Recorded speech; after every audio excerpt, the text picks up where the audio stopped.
প্রিয় কৃষি উদ্যোক্তা ভাই ও বোনেরা, আসসালামু আলাইকুম। আপনাদেরকে আজ একটা নতুন জিনিস দেখাবো। সেটা হলো, এই জিনিসটা সব কৃষকের মাথায় বা সবার মাথায় কিন্তু আসবে না। আমি একজন কৃষক, তারপর কিন্তু আমার মাথায় এই জিনিসটা আসে না। সেটা হলো একজন চালাক কৃষককে আপনাদেরকে দেখাইতেছি। কৃষককে দেখাবো না, তার ফসলকে দেখাবো। দেখেন, আপনি দেখেন, এই যে এখানে কিন্তু এই লাইনটা কিন্তু আলু রোপণ করেছে, আবার দেখেন এই লাইনটা কিন্তু আলু রোপণ করেছে। সে কি করছে, আবার মাঝখানে এই যে লাইনটা দেখতেছেন, এই জায়গাটার মধ্যে কিন্তু ক্ষীরার বীজ রোপণ করেছে, ক্ষীরা শশার বীজ রোপণ করেছে।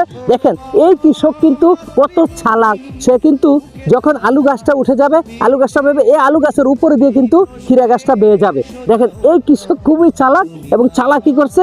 এবং আশা করি আসলে এরকম বুদ্ধি করে একটু মাথা খাটিয়ে যদি ফসল না করা যায়, একজন কৃষক যদি এরকম চালাক না হয়, তাহলে কিন্তু হয় না। আর সে কিন্তু উপকৃত হতে পারে না বা লাভবান হতে পারে না। এই কৃষককে ধন্যবাদ দিতেই হয়। নতুনত্ব কিছু দেখাইছে, সেটা হলো আলু ক্ষেতের মাঝে এক লাইন ক্ষীরা দিছে, এক লাইন আলু দিছে, এক লাইন ক্ষীরা দিছে, এক লাইন আলু দিছে। এত সুন্দরভাবে করেছে। এবং আসলে এগুলো যদি একটু কৃষক কৃষক যদি একটু চালাকি করে না করে, তাহলে কিন্তু লাভবান হওয়া যায় না। আমি আবারও বলছি।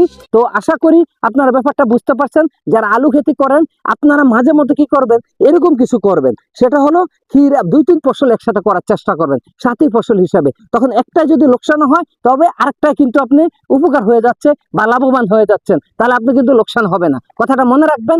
অবশ্যই ব্যাপারটা সবাই যাতে জানতে পারে, ভিডিওটা শেয়ার করে দিবেন। ভালো থাকবেন। আসসালামু আলাইকুম।